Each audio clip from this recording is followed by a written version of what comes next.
how do you feel race and masculinity have played a role in your own life and in shaping your own identity? Wow, that is a massive question. Thank you so much for having me, first of all. Thank you to Danny, thank you to everybody involved in making this happen. To answer the question, I would say, well, I am the son of someone who immigrated from Iraq, a country that across the last 100 years was occupied 4 times by the British military.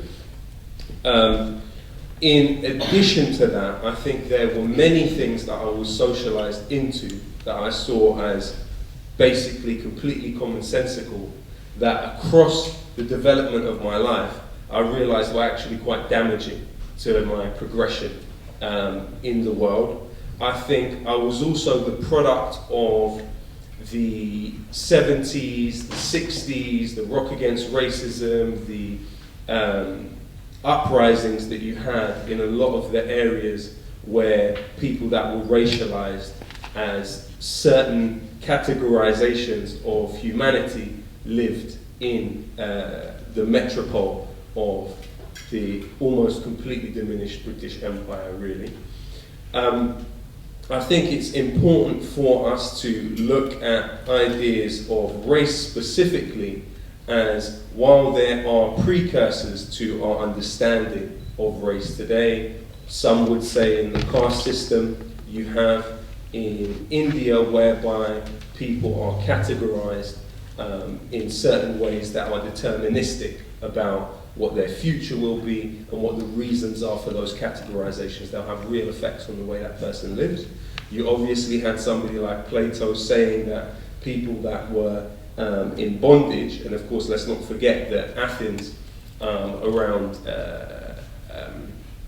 the period when Plato was writing, actually the majority of the population were in bondage and slaves. He wrote that actually some people were born with a predisposal to being in bondage, while you have, of course, the expulsion of the Moriscos, which took place in Europe following on from the Spanish Inquisition. You had a situation where people whose grandparents had converted from either Judaism to Christianity or Islam to Christianity were seen as having something in their blood which distinguished them from other people, and therefore they were less trustworthy within the society and were expelled because of it. You know, according to writers like Matthew Carr, you're looking at around 250,000 people that were expelled from Spain in the 1600s upon the basis of them being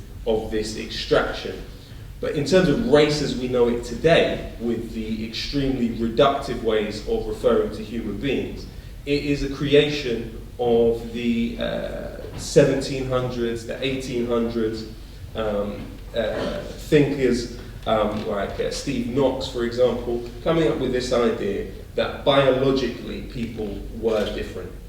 There is no conclusive data that human societies have always organized themselves on a racial basis. It was very much a mythology that was brought about to justify largely the industrialization, the Industrial Revolution of Britain, the expansion of the British Empire, and the use of other human beings as labor. That required a mythology that people had to believe, and the mythology was that people were biologically different, that some people were more biologically disposed to brilliance, and others were more biologically disposed to labor. And what I think, where I fit into that very, very long and interesting trajectory, has to include the racialization of Muslims on one hand, but also the idea of the Arab. You know, there's no biological basis for the idea of somebody being an Arab or not being an Arab.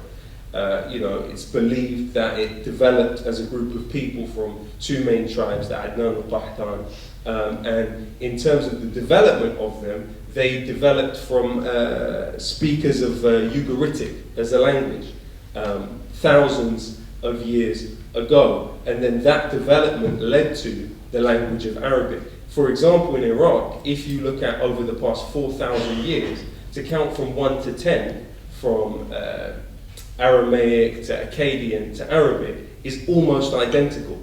So what you have in the idea of the Arab is a linguistic group that has been fashioned into a race. So where people have linguistic commonalities, it's turned into something that somehow is biological.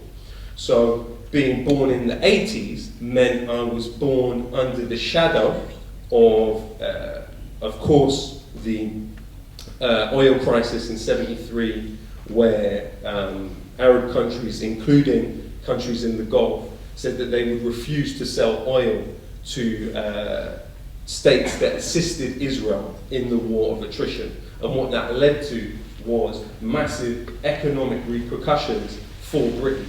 And in a domino effect way, it actually led to James Callaghan, the Labour leader, taking a $3.9 billion loan from the IMF in 1979. So there was already, even groups like The Clash, who I love, during this period, released the song Rock the Casbah. Now, I don't know if anyone's actually read the lyrics to Rock the Casbah, but it's pretty scary Orientalism. It's full of Sharif don't like it, rock the Casbah, talking of ayatollahs and other well-known tropes that were very common during that time, also post the Iranian Revolution. So, the US hostage crisis, all of these things affected the way somebody born in 1986 of Iraqi parentage on one side and of British parentage on the other side would come to be socialized within the society, because these associations would have an effect on the way you would then be treated and come to understand who you actually are. And it's important to be clear that while race is a social construct and a mythology, it has very real consequences in a way that can pretty easily be discerned by looking at data. So that really is the role that I would say race played in me beginning to understand who I was, and then the way the music would kind of interact with that. And of course the war on terror had a massive effect on it and led to a kind of intensification of this idea of you being a question mark, a sort of walking question mark, because of the nature of the war on terror requiring this threat inflation, so this idea that some people occupy a state of exception in the society and are more likely to be perpetrators of political violence than others, despite the fact that we're talking about something that in terms of likelihood to happen, in 2017, over 5,000 people died from suicide. That is a huge amount more than died from terrorism. According to someone like Chris Hunter, expert in issues of terrorism for the British government, you have a 1 in 16 million chance of dying in a terrorist attack. However, the broad brushes that are applied to people that are racialized a certain way affect those people's lives. If they're more likely to be stopped in an airport, if they're less likely to get a job, all of those things have an effect on your life, and they are a consequence of what is that mythology of race. And Paul Gilroy, one of our foremost thinkers on race, has built on really the first chapter of Edward Said's Orientalism in the way that Muslims became a racialized group. It became a racialized category. And so I think that definitely affected me in some way. In terms of the issue of masculinity, I would say that's a slightly more complicated question. If you look at it even in terms of our understandings in Arabic, you have a word like zelami. I don't know if there's any Arabic speakers in the audience, but the word zelami is often used to refer to a man. Now, the root of that word is azlam, is statue. Now, the statue does not express in the way the human does. And what is to some extent, expected of men in the name of masculinity is a mutilation of their faculties of emotional expression. So a phrase such as "be a man" will only ever be applied to somebody when the person using it is attempting to limit that person's expression. It will never be applied when they're asking somebody to open up more about their feelings. It will only be applied when the person is being required to speak less, or to say less, or express less, or narrow the scope of their emotional expression. And so I think growing up with these things having some type of role, at least in your periphery, and as you grow through being a teenager, you start to understand the way that people assert who they are and their identities is often based on the dominant images of their time. You know, and the superhero being a dominant image of our time. There wasn't one person that grew up without knowing about Superman, about Batman, about Spider-Man. All of those names have the word man in it, because the idea being that this person should aspire to take center stage and be a sort of life-saving force for other people. But actually the reality of human history is that most of the significant achievements in terms of increasing people's rights have been off the back of collective action. They haven't been off the back of extraordinary individuals. Doesn't mean there hasn't been extraordinary individuals that have lived and changed the world, but the majority of really substantial changes that have taken place have been when power is collectivized rather than individualized. Thank you very much for such a beautiful answer to an impossible question. Yeah, and I think I completely agree with everything you've just said there. And I think another thing that's interesting to look at, particularly as the racialization of the male gender pertains to Muslim men and Asian men, it'd be interesting to get your thoughts on the release of your terrorist video and the response that happened at the time, and how you feel now, almost 10 years on from that, if anything's changed. Well, I mean, it's been a response that has developed. At the time, it was really amazing for me because it moved so fast in terms of the traction it got on the internet. You know, if you were to click on it today to try and watch it, you have an icon come up from YouTube saying this video has been deemed to be offensive to some. And in order for you to actually go through and watch the rest of the video, you have to click a button that says confirm. Not once, but twice. Then another icon comes up and says, do you find this offensive? You confirm, and so you can watch it. Now, what is peculiar to me, as somebody that grew up where victimless violence in terms of media was completely ubiquitous, and I mean that from Hollywood to music, this idea of extreme acts of violence having a home on the screen and then getting through into your subconscious was completely normal. It's completely normalized. And also music that has violent lyrics and sometimes violent images with it. So that wasn't something that happened instantly. That's something that's literally happened in the last few months. So in terms of the way the song has developed, you know, that has also played a part.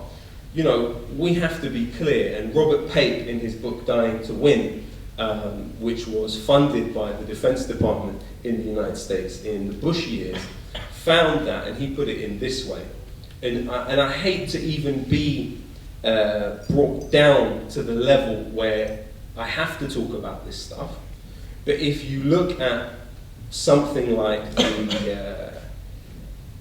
the incident of suicide bombing, okay, you're talking about something that originally took place among Tamil Tigers, ostensibly Hindu, leftist, Marxist inflection. There was no attempt at that point to make it and exceptionalize it and make it something to do, make it a sort of culturalist thing. However, in the event of, like Robert Pape finds in his book, he says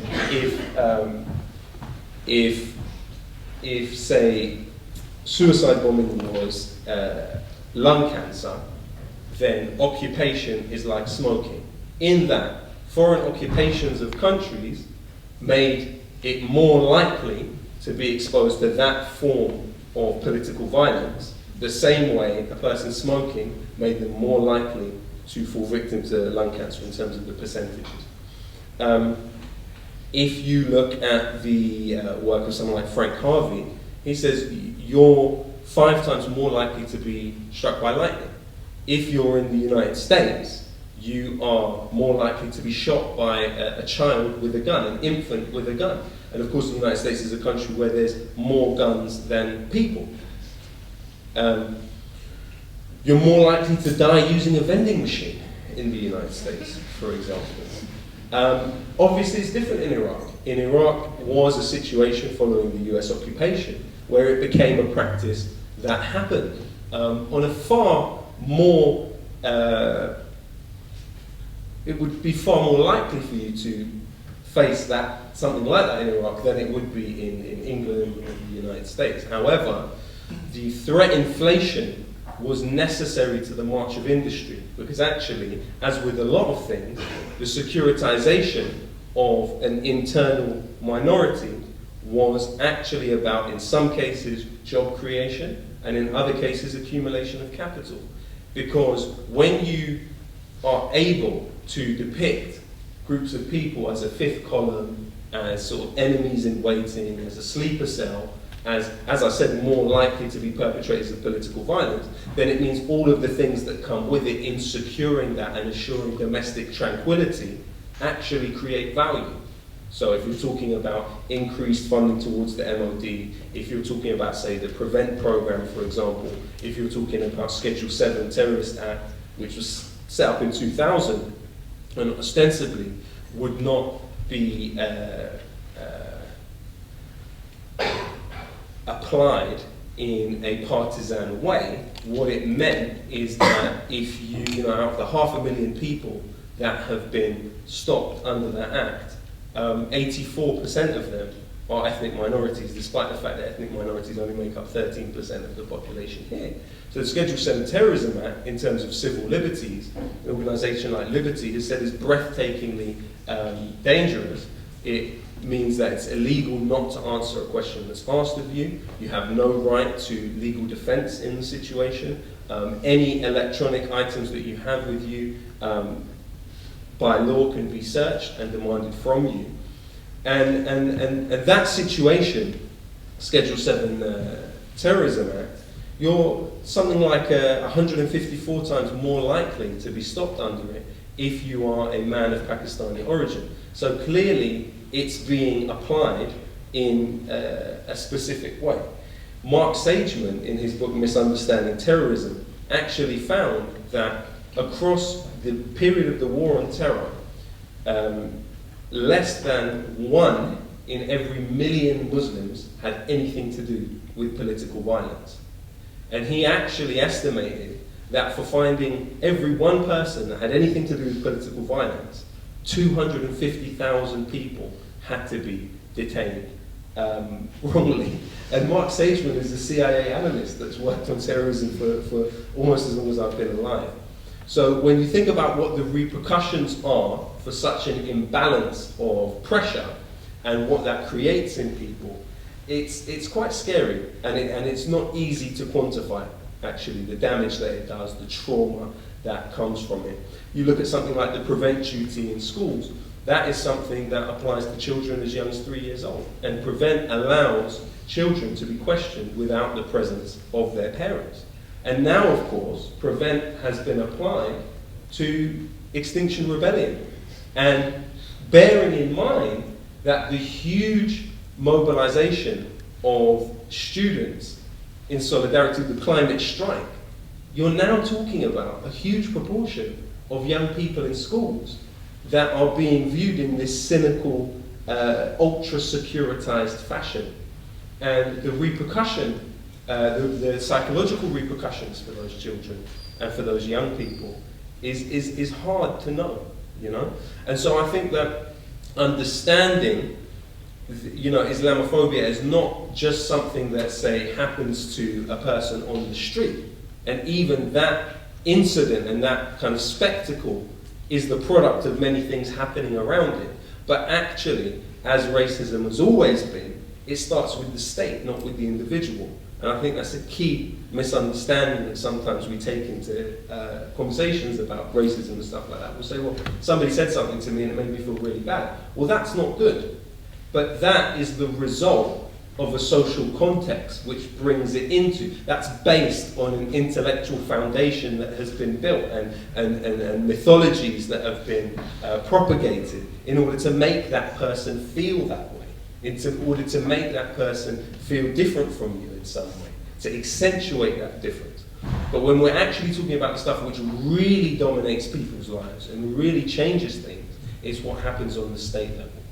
And in fact, you can identify a symbiotic relationship between what the state does and what tax exile billionaires like Rupert Murdoch and their press does. Because you've had numerous campaigns where the Sun or the Daily Mail have launched a letter writing campaign to the Home Office to say, we want this to change, we want action on this. And so what they're able to do is astroturf, to give the appearance of a grassroots movement to something which has very right-wing and dangerous demands for civil liberties. And so the idea being during the War on Terror has been that people should willingly submit their civil liberties for domestic tranquility. And if history has taught us anything, it's that it doesn't happen.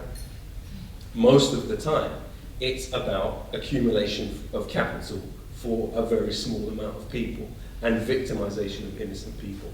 So I would say that that song, while there's things in it that I cringe at, there's lyrics that I just think are rubbish, I think that it speaks of a certain positionality within the War on Terror.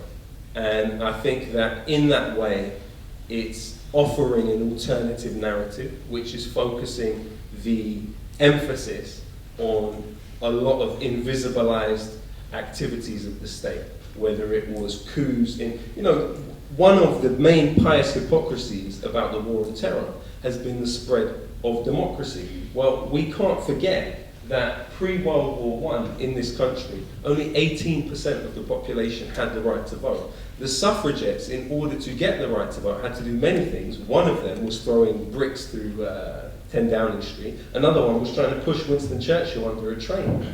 So, in order for, one of the great mythologies is the British Empire spread democracy. Of course it didn't. The people that were struggling for democracy, the Chartists, the leader of them, William Cuffy, a black man, was sent to Tasmania for asking for the right for people that didn't own property to vote for parliamentary representation. And of course, Tasmania, the entire indigenous population were wiped out by their contact with British imperialism. So what I attempt to do through the song is to juxtapose this idea of clearly, in terms of data, few people, individuals, unorganized, militia-like groups, and the violence that they engage in, and then the wide application of not only attributing irrationality to a large group of people, but also the idea of collective guilt, juxtapose that against the actions of the state. So you look at, again, on this issue of democracy, Mohammad Mossadegh, the democratically elected leader of Iran in 1953, overthrown by the CIA and the MI6, in concert with the Shah, because he wanted to nationalize the Anglo-Iranian Oil Company. Now that was the company that went on to be called BP. I looked at the overthrow of Salvador Allende, again a democratically elected leader of Chile, that was done not only with the MI6 but CIA involvement and the imposition of dictatorial oppression on the Chilean people following that, because he wanted to nationalize the copper industry. Then you look at also Patrice Lumumba, democratically elected leader of the Congo, who wanted to nationalize the rubber in the Congo. And he also was assassinated with involvement of the CIA and Belgium. And so what it's doing is it's juxtaposing this form of violence which is state-led, with individual acts of violence, which then are generalized out. Rather than being exceptionalized onto the groups that carry them out, they're generalized out and then have sway on the way a person's general life can be pursued. Well said.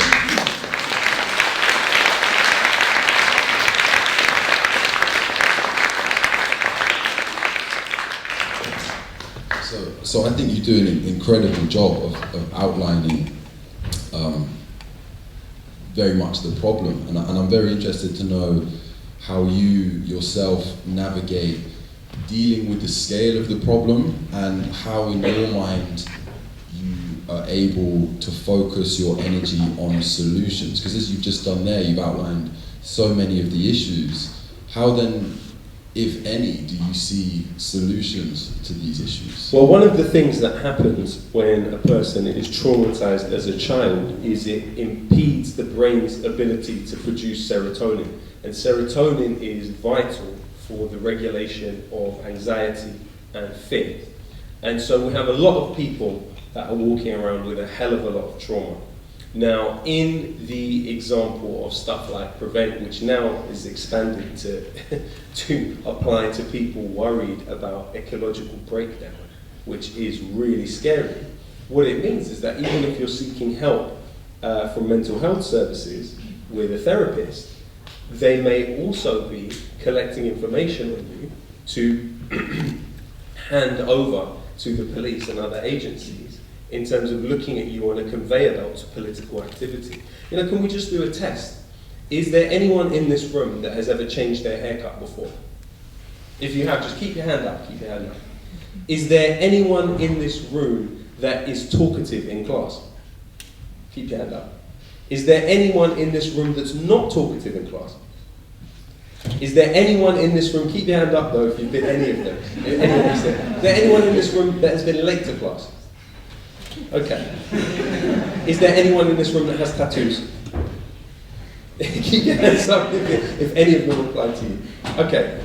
All of these things on the Prevent standards and the channel program mean that according to the individual choice of the teacher, you could be potentially near an approach towards extremism.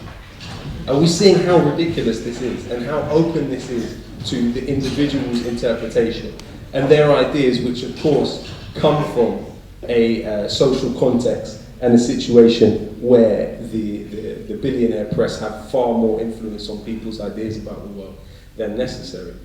To get back to the original question that you were asking, what are the solutions?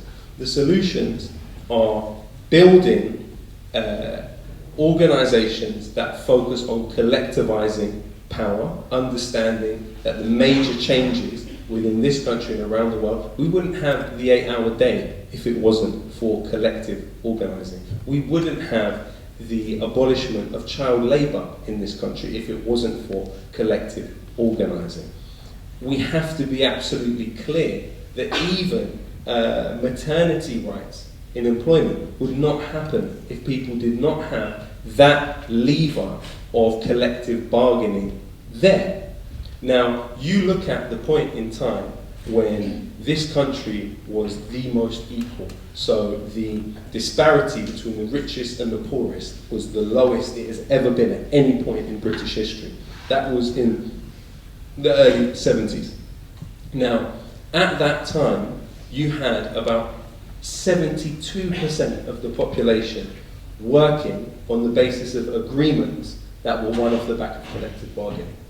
Now we're at a stage where the disparity between the richest and the poorest, so the top 1% of society, now take 17% of the national income. At the point in the 70s, the top 1% took 6% of national income, 4% after taxes. That was the most equal the country has ever been. In terms of today, we are now almost at pre-World War I levels of disparity between the richest and the poorest. That doesn't mean people's life quality is the same as it was then. Doesn't mean poverty is the same as it was then. Of course, you had a situation pre-World War I where something like 1 in every 100 childbirths was not successful and a child will die. You don't have that level of infant mortality. But what you do have is, in terms of disparity between the richest and poorest, a similar level. So we look at the level of union representation in the 70s, at that time when society was more equal than it's ever been, over 70%. Now you're talking about 26% of the workforce are in agreements that will run off the back of collective bargaining. So clearly there is a direct relationship between the power of collective groups that are able to work for their rights in the employee-employer dynamic, and the way that and the equality within the society. And it's well covered, as Danny Dorling in his book The Equality Effect has made clear, that the smaller the disparity is between the richest and the poorest, the less depression there is, the less crime there is, generally happier the society will be, the more equal it is. So it's about working on ways to make the society more equal. It's about looking at ways that people can get real treatment for the things that have happened to them. And it's also understanding the way in which the stratification of society actually harms people on every level of that stratification. Thank you. So the next question I'm going to ask, I'm actually going to merge two questions into one. So, you know, you've played a big role in the British rap scene, and of late, obviously, we've seen a lot of kind of demonising of young black men in London around knife crime and the attempt to kind of attach drill music to the violence that happens. But beyond that, I'd quite like to, perhaps in answering that question, explore a little bit of sort of visionary forms of radical feminist theory. So I found, in researching this event, I found like a brilliant quote from Bell Hooks that ties capitalism to constructs of masculinity, and if it's okay, I'll just read it out quickly. She says, "Men are taught that they will be able to rule in the home, to control and dominate, that this is the big payoff for their acceptance of an exploitative economic social order. By condoning and perpetuating male domination of women to prevent rebellion on the job, ruling male capitalists ensure that male violence will be expressed in the home and not in the workforce. To break out of this cycle of violence, to liberate themselves, all men must begin to criticize the sexist notions of masculinity, to examine the impact of capitalism on their lives, the extent to which they feel degraded, alienated, and exploited in the workforce." So I'd be really interested to hear your response to that, and perhaps what role kind of Bell Hooks' version of feminism has in saving men from committing violence against themselves and others in today's society. Okay, should I relate that to drill, or is the drill, can we talk about drill after that? I mean, the interesting thing that I've found is that generally people associate the pay gap, the gender pay gap, as being the most prominent manifestation of patriarchy. Where do we think the lowest pay gaps exist? So the top 12 countries that have the lowest level of disparity between what women and men are being paid. The top 4, you're looking at Iceland, you're looking at Finland, you're looking at Sweden, you're looking at the countries, number 1, that didn't have colonial empires, but you're also looking at countries that have the closest to social democracy in terms of political systems. When we look at the countries that have the widest gender pay gaps, the bottom 12 of them, I would say at least half of them are former British colonies. Now, what's interesting about that is the way in which legislation is placed by a colonial power and the political system that comes after it, because we can't forget that nationalism was an import of colonialism. A lot of the societies that then had national struggles in order to sort of statize their civilization, it came off the back of an imported idea of what self-determination was. And so a lot of the norms that were put in place during that period carried through. Something interesting that I think problematizes some of our existing understandings of relations between people. I'm not sure how many of us have read or attempted to read, because it's really hard, The Subaltern Speaks by Spivak. No one? Okay. Well, the ritual of sati in the Indian context, people had been working, Indian people had been working to abolish it as a practice. Now, the British colonial administration abolished it eventually, but it is something that people had worked for previous to that. But it was, of course, credited, as Spivak puts it, as white men saving brown women from brown men. An interesting way of viewing it. Now, what I think we've just witnessed in this country is an example of a brown woman saving a white man from a white woman, in the instance of Meghan Markle taking Prince Harry away from the royal family. So it's an interesting inversion of Spivak's idea. But of course, remember, these reductive and colour-based ways of referring to people have no biological basis. But in terms of the point that you were asking me, often we associate only the reality that 1 in 3 women in the world is subject to sexual and physical violence, and often by an intimate partner. 1 in 5 women in the UK, as far as I understand, has been subject to sexual violence. But we don't necessarily associate the fact that the biggest killer of men under the age of 45 in this country is suicide with patriarchy. And so that's something that reading The Will to Change by Bell Hooks really opened up my mind on, because it was again linked to this idea that a person, in order to feel whole and feel human, has to limit their ability to express themselves. They have to limit just the width of who they are. And so I think that that's a really important thing to try and deal with. And Bell Hooks' work has been important, but also it's interesting to look at the trajectory that she has gone on as a thinker. And of course, she said that we must aspire at least to love justice more than any aspect of our identity. And I think that if there's one phrase that stuck with me, it's definitely that. It's, that idea of trying to strive for a more socially just society. And yeah, perhaps as segueing into the drill music thing, do you have any thoughts about the reporting of drill in the media of late? Well, I mean, James Baldwin said that the artist is always stoned to death by the people that produce them. And there's more than one way to stone an artist to death. I'd start really in an anecdotal way. I benefited massively from a youth club in my area that taught people sound engineering for free. It taught me boxing. It was the first place that I performed with a microphone. And I later on, many years later, went on to volunteer there. I would take mainly young teenage boys to play football, do boxing with them and music with them as well. But there were a few young teenage boys that I met through the football specifically.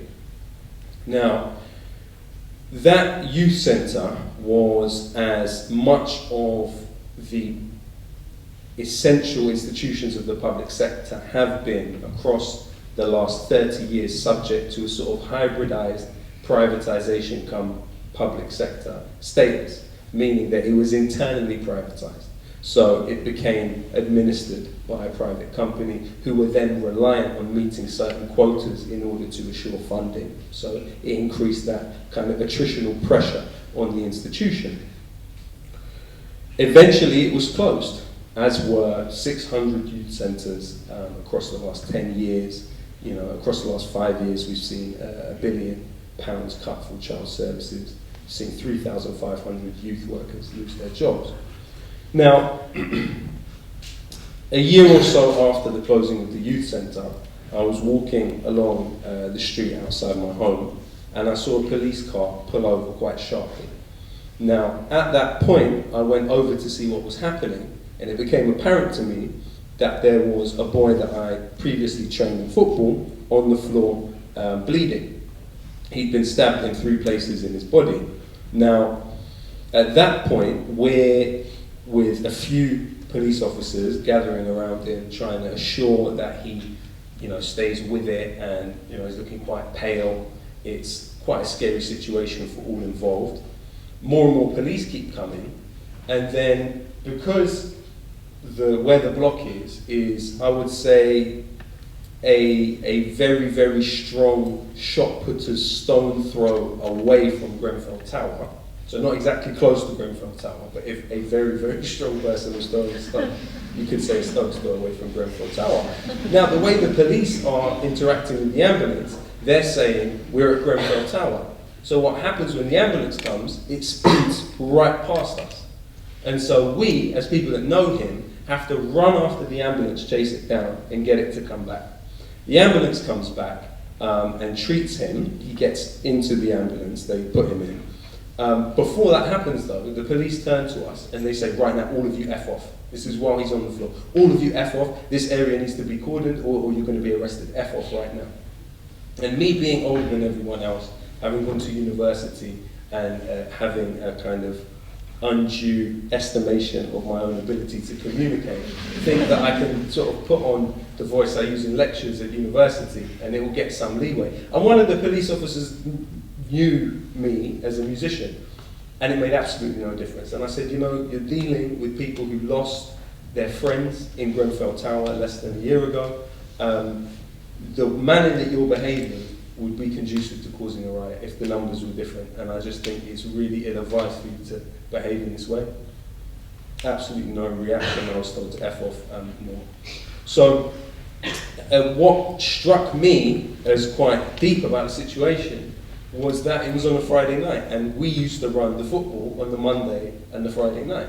Now, had he had that safety net there, doesn't mean it wouldn't have happened. You can't take out individual agency. You can't take out people's decisions from this. You know, I'm not placing this all at the door of an evisceration of the public sector. But had that safety net existed and that social security existed, he may have been safe. Now there's another, and he survived, he's okay, but there's another group that I also played football with during that period when I was volunteering, who have become very successful in this genre. Now, if you look at the trajectory of what they've done with their music and with the kind of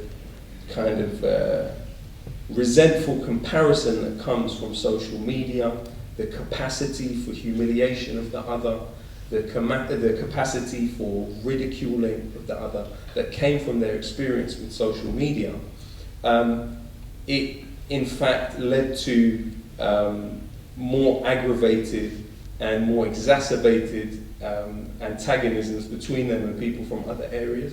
So it increased people coming to the area looking for trouble from other neighbouring areas.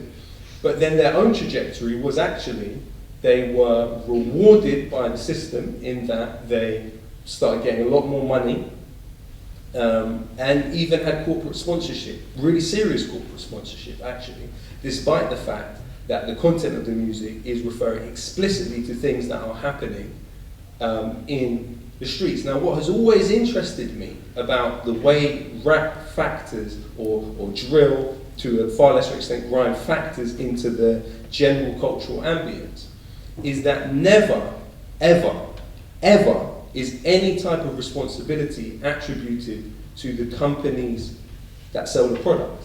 So you've never heard anyone say, we need to rally against misogynistic Sony rap.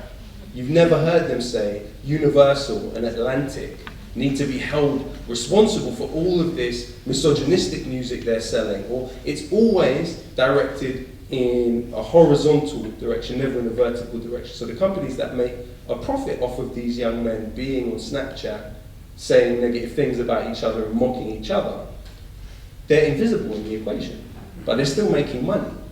And so that struck me as quite interesting. But then when you look at the situation in terms of the records they've sold, they're still making money for those record labels, but most of those young men are in prison now, and in quite vulnerable situations in prison, because they've been broadcasting their enmity towards other people, who then end up in prison with them. And so then they're vulnerable to being attacked and other types of things. So what I really dislike is the securitization of music, which really drill has served as the vehicle for a lot of that kind of stuff. So when you look at the likelihood to be stopped by the police, if you are a black man, you're 9 times more likely to be stopped by the police. Section 40 doesn't require any reasonable suspicion. Exactly the same way as Schedule 7 Terrorism Act does not require any reasonable suspicion.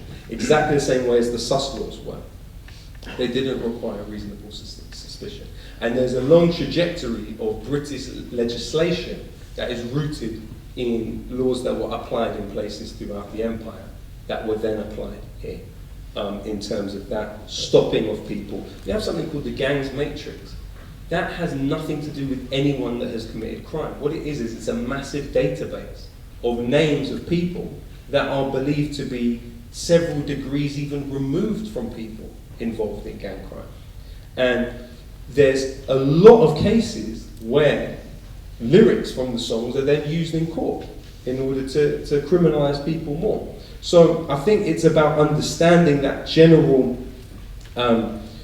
situation that is, and dynamic that is created between law enforcement, between people that profit from this kind of stuff. But then also, I always remember Picasso actually when I think of drill, which is quite unusual maybe. He had an amazing painting of Guernica after Franco's forces bombed it. Now, the painting, one of the main stories that has come from it is that when Colin Powell gave his speech at the United Nations, selling to the world this lie of weapons of mass destruction being in Iraq, they had to cover up the painting because they were so shamed by this clear image of war that Picasso had painted. But the story that sticks in my head is that when France was basically under Nazi rule, an officer, a German officer, came to Picasso and asked him about the Guernica painting. He said, "Did you paint that?" And Picasso said to him, "No, you did." And I think there's a relevance when talking about drill, because when understanding any genre, never do you separate it from its social context. You would never found it would never be dreamed of to separate the development of punk from the social context and dynamics that created it. You would never do that with blues, you would never do that with jazz, but yet it's done in the present with drill. Why? Because it's about invisibilizing crimes of the powerful, social terrorism of the powerful, the taking of money. You know, we've, across the last 10 years, when you've seen austerity policies pushed, studies have found 130,000 people died preventable deaths. Simultaneous to that, the 1,000 richest people in this country had their combined wealth increased by £500 billion. We live in times of really quite serious inequalities, not only of wealth, but also of power and political participation. An important book that I think people should look at that really can give you an insight into some of this stuff is Age of Anger by Pankaj Mishra. Because what he speaks about is that when people are sold an idea of what they can aspire to, but yet cut off from being able to obtain it, they turn to nihilism. And that applies to many different things. It applies to the kind of political violence we're talking about, but it also applies to this kind of situation where violence becomes something to almost be celebrated. It's about nihilism, and it's rooted in economic inequalities. Thank you.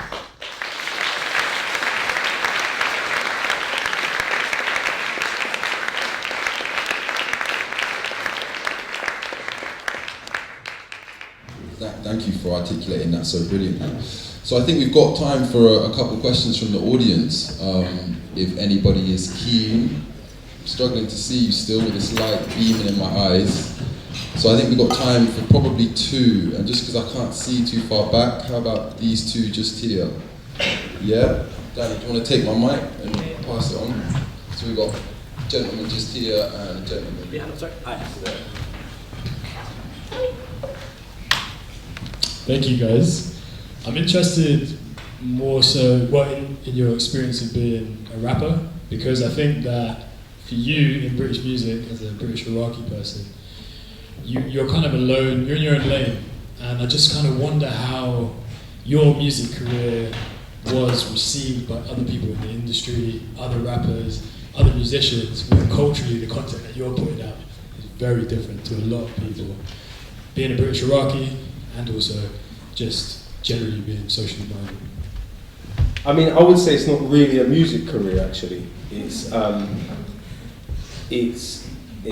I'm a campaigner that makes music, and so therefore I have been able to get support from some grassroots campaigns and organisations. But generally, in terms of the music industry, you have a kind of few main pillars of influence that will decide your development within it, and one of them, of course, is the BBC. You know, and I think an important book to read on the BBC is A Myth of a Public Service by Tom Mills, because it breaks down how from the 1930s to the 1980s you had the MI5 vetting people in terms of employment for the BBC. And some of the criteria for refusing somebody to work for the BBC would be if they had a member of their family that was in the Socialist Workers' Party. Well, I do have a member of my family in the Socialist Workers' Party, so for better or for worse.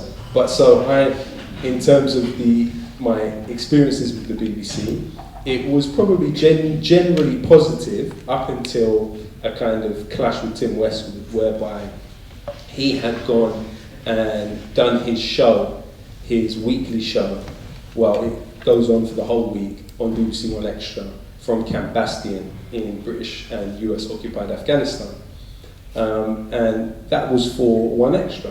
You know, that is the radio station for black music. That's the way that it promotes itself. So what is Tim Westwood doing in Afghanistan on a British military base, playing R&B and joking about dropping bombs? You know, what exactly is going on here? It's Twilight Zone stuff. And he then put out a statement saying, well, there's a distinction between the people that go and fight the wars and the people that send them. I don't disagree really with that statement. But when I was then asked to go on his show, I refused privately, and I said, and I'm going to say why publicly. And I looked into it more and more, and it was clear that the MOD had coordinated very closely with Westwood and the BBC about the making of this show on the British military base. It's not really a big surprise, is it? But I said that on the basis of being opposed to the crude use of art to further political and military interests. Something that I don't necessarily think, you know, that was also at a time where, I can't remember the exact result of the poll, but it found between 60-70% of the British public thought it was time for the British military to leave Afghanistan. So you're imposing something that seems to be against the will of the majority of the British public anyway. And so publishing that article, I think, led to a bit of an antagonism between me and the BBC. And also remember, that was at a time where if you wanted your music to chart, you need to be playlisted by the BBC. That was the way things are. Things are not really like that now. But you know, the album I released during that period was just before that incident. You know, I mean, it got 33 in the midweek charts. But for an album talking about BAE Systems and Lockheed Martin and Patrice Lumumba and Salvador Allende, that's quite an achievement, to be honest with you. So I do think that antagonism has been interesting. I think that we're now entering a period whereby the development of the internet, a lot of people have taken the internet as leading us on the road to a utopia of a more equal world where people have much louder voices. But unfortunately, the reality is that these main tech companies have sweeping power which are really unprecedented. Google, Facebook, they're US companies. The amount of personal information that people from all around the world are putting on there are larger than the population of any country. They have information that previously governments would have tortured to obtain from people, and the US government has complete free access to that, as has been revealed by people like Edward Snowden, by Glenn Greenwald, by Lizzie O'Shea in her book Future Histories. They really make it clear to you. Another great book is The Age of Surveillance Capitalism, where we look at actually our activities and our behaviour online is creating value. So every single link you click is going on a social graph that's being built about this picture of you, almost as an economic unit. And then that social graph is bid upon by companies in order to have access to your eyes, so in order to advertise to you. So it's not just corporations that now have access to information about us that allows them to know us better than our partners do, and actually know our thought processes and predict our behaviour in a way probably better than we could ourselves. So it's quite unprecedented the extent of reach that corporations now have into your mind through your activity on the internet. It's selling experience. And I think what that means now is that as independent artists, you have the illusion of a free market, which is amazing, but in actuality it's not a free market because you don't have free access to the kind of visibility that other artists on major labels do have. So I think that that is definitely an obstacle.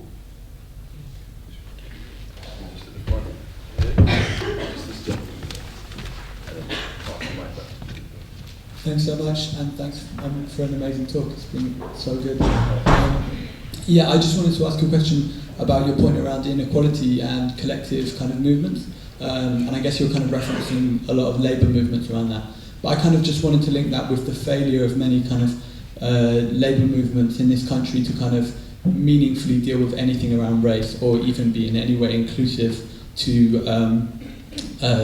BAME communities. And I just wondered if there's any kind of you see any future for this, or if you see there's any kind of positive things happening in the UK at the moment, or if you think we're just repeating those problems. I mean, I don't think that that prognosis is completely right. I do think there are standards in place in most of the unions, the main unions, at least paying lip service to issues like this. I do think there is a problem sometimes and I think Gary Young put it best when he said, some people see the personal is the political as the emotional is empirical. And so what that means is you have the development of people prioritizing the way they're made to feel by things rather than the material conditions that lead to that situation. And I think that one of the ways that neoliberalism has functioned is it has turned what are economic and social problems into personal, emotional and psychological problems. And I think that it is a major issue in terms of understanding what are, you have one way of looking at the world, if you follow mainstream media today, that would say the biggest victim of racism in this country today is Meghan Markle. No, I mean, but that's interesting, right? But that's simultaneous to a period of time where over the last 30 years, you have had thousands of people dying trying to get into Europe. People that have died stowed away on planes freezing to death, people that have died in the back of lorries, people that have died in the Mediterranean. Already this year, you've seen over 1,000 people die in the Mediterranean trying to get into Europe. So, and a vast majority of those people are people that are racialized the same way as someone like Meghan Markle. But often the emphasis in terms of who the victim is placed on the spectacle and actually the celebrity, rather than people that are suffering from structural things that impede their ability to move and their access to things which will sustain their existence.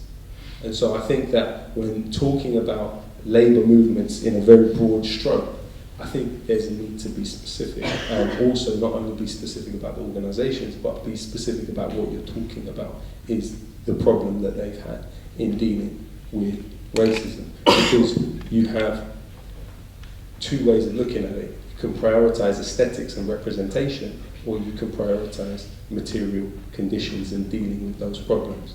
And I think if you deal with aesthetics and representation, it means you can have somebody in a high place who looks like you, but in 2016 they might just have dropped 26,000 bombs on people around the world. Within the first year of their presidency, 95% of the national income might have gone to the top 1%. They might have deported more people than the president that preceded them. But you've got representation, right? But you've got the aesthetics, right? But that's not really dealing with the matters at hand. And so I think that, you know, we have to be clear about who and what we're talking about.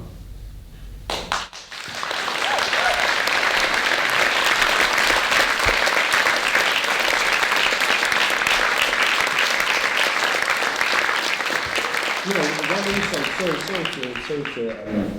sorry to interrupt, but one last thing actually on that issue was Tommy Robinson being defeated in the EU elections.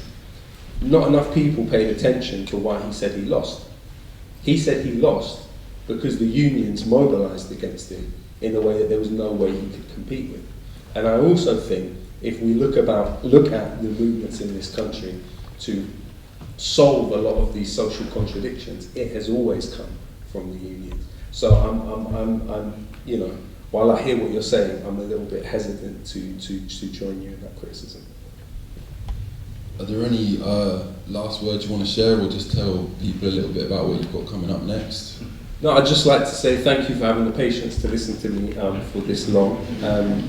I have an album that should be coming up later on this year, so look out for that. We will also be coming back to Bristol to perform as part of the tour, where Danny will be performing also, so that will be great. I hope that you'll be able to join us. We're going to be selling tickets for the Bristol leg of the tour outside, so if you'd like to come and speak as well, I'll be there.